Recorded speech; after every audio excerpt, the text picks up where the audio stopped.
Dark fertility. When Nick asked me if I wanted to speak, I wasn't sure what I wanted to talk about. And I started thinking about myself, my own identity, and then the identity of women, and how so much throughout history, women have been associated with fertility, and our identity has been tied to fertility. So I figured, let's explore this dark, dark topic. And don't worry, there's no videos or sound effects to this presentation. So if we look back at history, let's think about ancient times. There was a god for everything.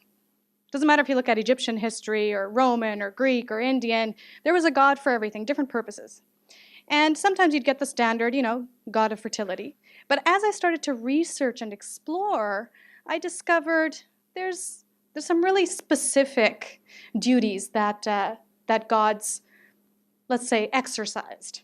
So there are things like goddess of fertility, rainbows, agriculture, rain, and beer. That's great. I mean, if I was a god, I'd probably be like, oh, yeah, I'll take those. And you know what? I like beer. Throw that in too.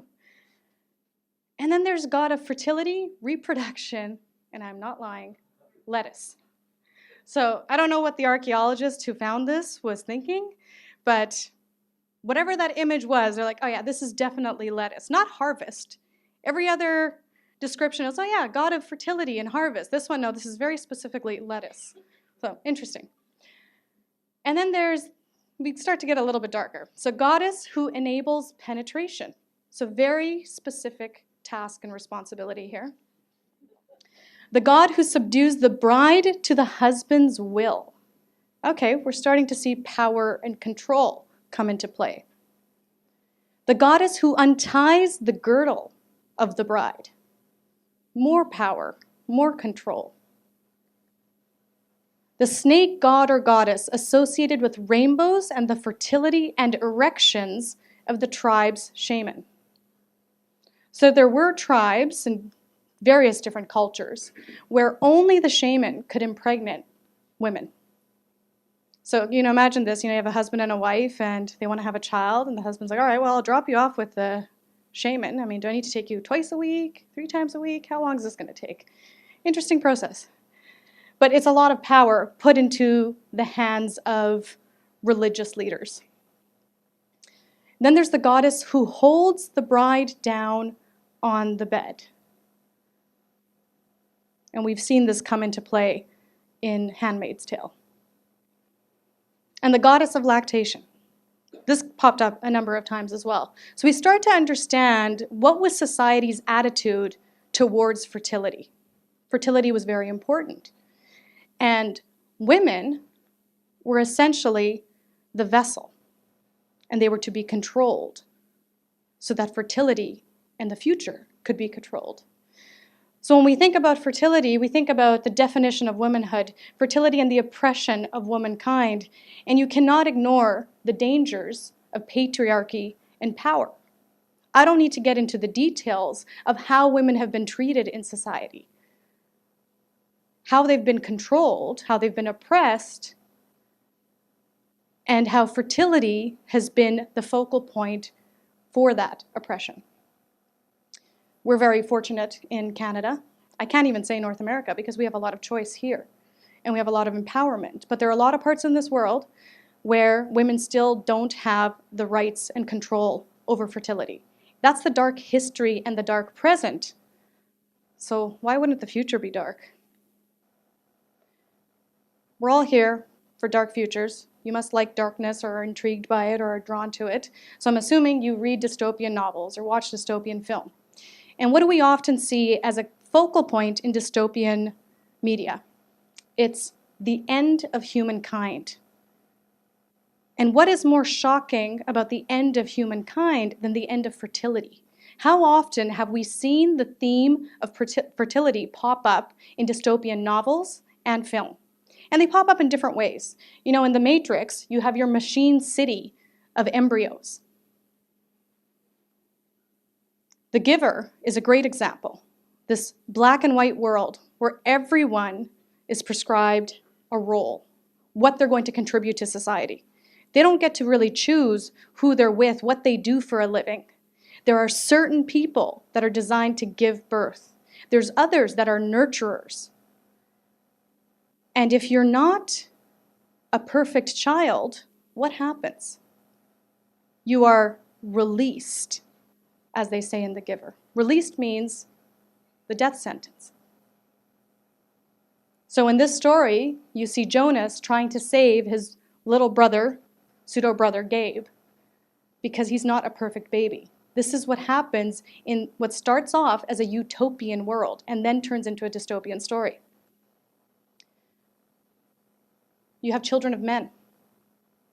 The world is about to end because nobody's fertile anymore, nobody's giving birth, and then there's one woman who's pregnant, who's bearing child. And the world is at war to steal her, to protect her, to make her their own. We have Blade Runner, the bounty hunters. Who's better, the androids, the replicants, or the humans? This is a battle between the future us. Gattaca. Gattaca is all about eugenics. It's about ideal DNA, perfecting DNA, and only allowing perfect DNA to have rights. Anyone else does not qualify. They're the valids and the invalids. And then, of course, Handmaid's Tale. Before this show came out, I had decided to reread the novel, and I'd read it back in high school. And I remember reading it in high school and thinking, okay, well, it's really dark, but it's so far-fetched. I just can't imagine this happening because my reality, my Canadian upbringing and reality did not imagine something this dark happening. And then, of course, as we started to see things change with politics across the border, all of a sudden, The Handmaid's Tale has been brought up regularly as a potential dark reality of the future of the US. Hopefully it won't come to that. And then there's the infertility crisis today. Fertility and infertility, whether it's positive or negative, has always been associated with women. I tried to research when male infertility really came up as a topic. And there were some studies on it, but clinics, medical conferences, these things did not start to happen until a few years ago. The first male fertility/infertility conferences only happened 5 or 6 years ago. Prior to that, given that it's man and woman that's creating a child, only the woman was looked at in terms of fertility. So looking at male infertility is something that's really new. And what often happens is there's this male problem or there's this female choice. So let's examine that a little bit. If we look at India and China, together, these two countries have 70 million more men than women. Traditionally, they're both cultures that are valuing boys over girls.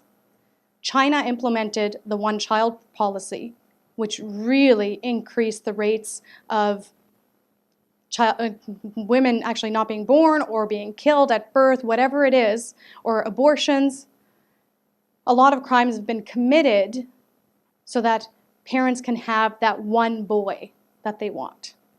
In India, same thing. That preference has been for boys over girls. So you see this significant disparity, and they're in really equal numbers. Each China and India have about 35 million extra men than women in each of their countries. And what does that do? What's the result of that? We have issues like human trafficking.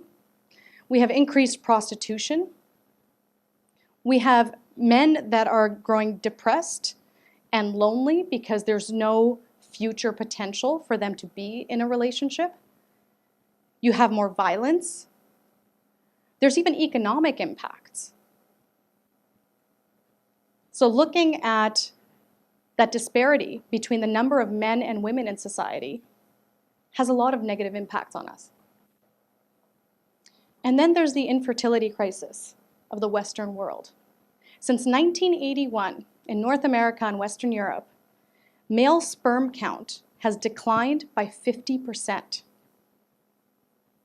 These are really big numbers. And nobody knows why.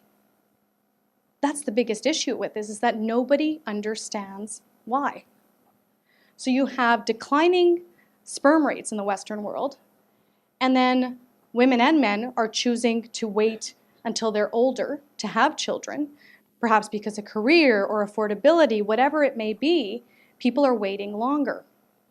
There's a lot of people that are choosing not to have children. And then you have younger generations that are reportedly not having as much sex.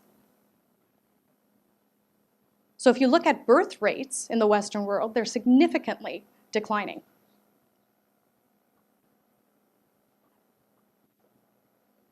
So from a dark history to a dark future. Babies have been born through IVF. Test tube babies have existed for some time now. And there's studies and predictions out there that, and they say this a lot, Western world. I don't really know what the hell's defined as Western world, but I'll just go with the quotes. The Western world is supposedly going to be having most babies in an artificial womb in another 50 years. With CRISPR, gene splicing. So the genetic engineering. What can this do? What can genetic engineering do? Aside from fighting disease and eliminating the susceptibility to certain illnesses, it also entirely can choose gender, eye color, hair color, skin color. There are a lot of different factors that come into play. By 2040, it could be common to produce eggs and sperm in a lab entirely. So on the optimistic side, let's eliminate all barriers and obstacles to people that can't have kids, people that can't conceive. All of a sudden, anyone can conceive. But there's dangers around this. What are the dangers around watching babies grow in a lab or in an incubator?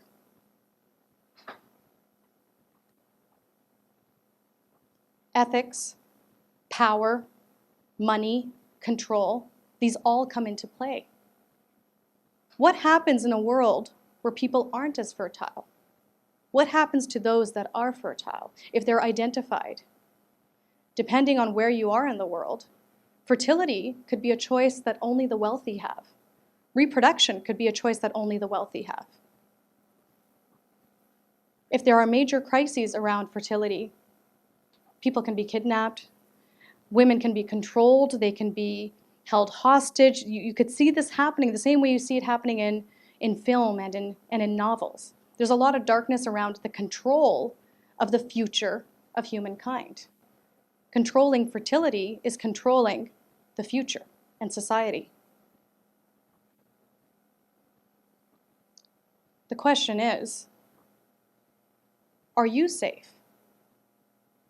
We might be today's humans, but what if the next generations start to become genetically enhanced? They're superior to us. All of a sudden, we are at risk at being tomorrow's invalids. And what's worse, that or this end? Thank you.